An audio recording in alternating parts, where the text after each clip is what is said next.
first, live, local. This is Fox 12 Now. Hello, everyone. This is Fox 12 Now. Thanks for joining us. We are live streaming here out of the Fox 12 Oregon newsroom. And as we were mentioning earlier today, we're coming to you now with breaking news. We're going to be joined by Julia Lopez, who you see there on your screen from downtown. We switched to that shot and just want to let you know this has to do with the appearance in U.S. District Court today by Luis Nino Moncada, who was part of one of the two individuals involved in the federal shooting that last week where the federal agent shot two individuals.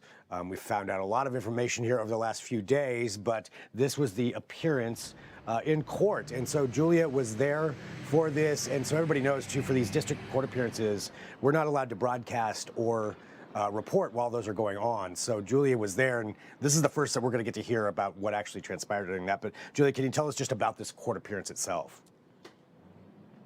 Yes, that's right. We couldn't bring cameras into the room, but I've got my notes fresh out of the courtroom. This was the first time that we've seen Nino Moncada since the shooting Thursday. He was just released from the hospital, and I can tell you in court today he was moving slowly and speaking softly. Now, we're expecting more to come down on Wednesday. The judge set a preliminary hearing. That's when the government will lay out evidence for these charges that it's filed against Nino Moncada, which are assaulting a federal officer with a deadly or dangerous weapon and depredation of federal property greater than $1,000. Those are the charges he faces. The judge said also that he was a flight risk and based on court documents believed to be a danger to the community. So he will be detained until the preliminary hearing Wednesday. That's when we'll hear more from both sides again. But we did get those court documents, and at that point, the documents that have been filed in federal court are what's shedding more light on the situation right now. Yeah, talking about those documents themselves. So again, you know, we're finding out all this information. Did it illuminate anything to you, or any key points from those documents that you'd want to share?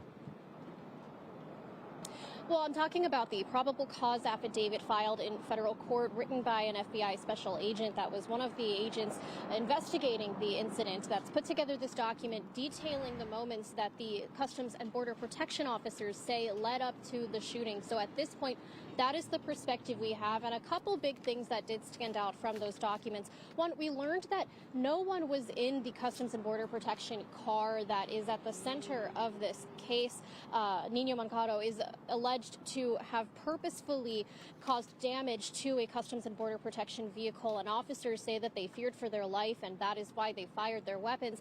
But we've learned now through these documents that that car was empty. But what they say is that they were conducting a targeted arrest of a passenger in that car, Yorlenis Zambrano Contreras, who they say was suspected to be affiliated with the Venezuelan Tren de Aragua gang. During that targeted arrest, they were pulled over, and they say the driver, Nino Moncada, was acting nervous, and that after they identified themselves and asked the two to exit the vehicle, Nino Moncada reversed, hitting that empty car, and then continued to go into drive and reverse, hitting the car repeatedly and causing extensive damage. That's what prompted, according to the documents, CBP officers to fire their weapons, hitting the two in the car. The car fled the scene, and we know it was found about a mile away in front of the Brea apartments. We were able to look at that vehicle and see the damage. That's where the two called 911, and Portland police responded, taking them to the hospital. Now, we know that Zambrano Contreras is detained in Tacoma, according to ICE records. And of course, Nino Moncada, again, just made his first appearance in federal court. Behind me, we're expecting to learn more from both sides on Wednesday. I did try to speak with Nino Moncada's defense attorney, and they're not offering comment at this time, but we're sure to hear more of their argument Wednesday at the preliminary hearing as well.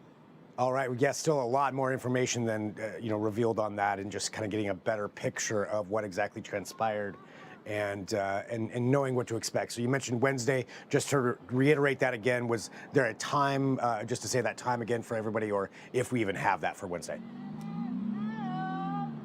Yes, that'll be Wednesday at 1:30 that Nino Moncado is appearing in court again. And I also want to say, you mentioned that picture of what has happened. We also learned through court documents today that there is allegedly no video of this incident that was recorded. We've learned that the 6 CBP officers were not wearing body camera footage at the time of this targeted arrest. And the investigators also say that they tried to find surveillance video from the area, from an Adventist hospital where this shooting happened in front of.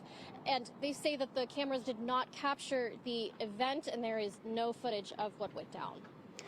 Yeah, something that would really provide a lot more context to everything if there were video out there. And I know, I know our team here at Fox 12 has been asking around as well, going to all over that area trying to find video. And yeah, it sounds like none to be revealed as of yet, but still a lot there that we just found out. And Julia, thank you for being there to get this information to us and reporting this. And it sounds like, where we're at right now, we'll wait till Wednesday, and we still need to find out more about the other individual as well. But from what we've heard, yeah, they're in Tacoma in an ICE facility, an immigration facility right now. But yeah, Julia, thank you very much for being here with us. I appreciate your time. And I know you'll probably have more, I'm assuming, later on today as well. Yes, we will be diving deeper into these documents that we've been talking about and into what investigators are saying they've learned so far tonight at 4, 5, and 6 o'clock. All right, Julia, thank you so much. I appreciate your time. Thank you, Greg. All right, we'll let Julia get back to it. And again, we are here in the Fox 12 Oregon studio. We're here in the newsroom.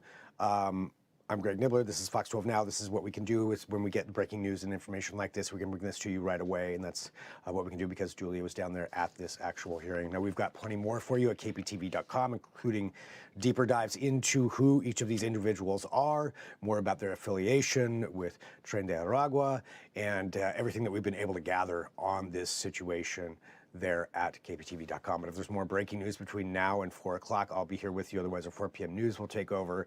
So thank you for joining us. Whatever platform you're watching on, I recommend downloading the Fox 12 Oregon apps. That way you can get these notifications, and we'll send it out when we have breaking news like this. But that is where we're at right now. So we'll go ahead and sign off. We'll have our regular programming coming up here shortly. I'm